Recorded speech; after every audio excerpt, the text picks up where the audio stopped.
Le péché sépare l'homme de son Dieu. Comme ça, c'est Adam qui a premièrement désobéi à Dieu, c'est devenu péché, qui a séparé l'humanité de son Dieu. Ayant un Dieu d'amour, comme nous l'avons, qui ne veut pas nous laisser dans cette mauvaise condition d'être séparés de notre Dieu, il a planifié que nous, les pauvres pécheurs, on doit écouter l'évangile de salut afin que nous puissions être sauvés. La raison pour laquelle le Seigneur Jésus-Christ est venu dans ce monde avec l'évangile de salut, par exemple, il dit ici à Nicodème, il lui dit que pour entrer dans le royaume de Dieu, il faut que la personne doit être née de nouveau. La personne doit être née d'eau et de l'esprit. Au fait, lorsque quelqu'un est né d'eau et de l'esprit, c'est de cette manière que l'on va avoir le cœur pur. Et le Seigneur Jésus-Christ est venu se sacrifier à la croix à cause de nos péchés. Il est mort, il a payé le prix pour nous à la croix.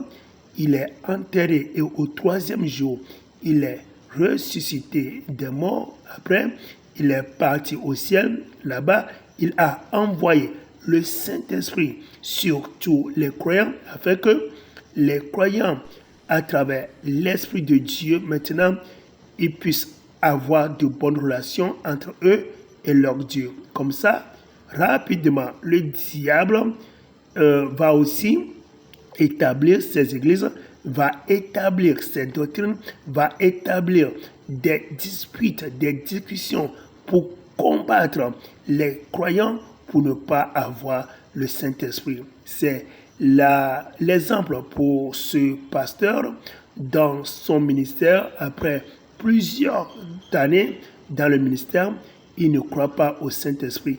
Il n'a pas l'Esprit Saint en lui.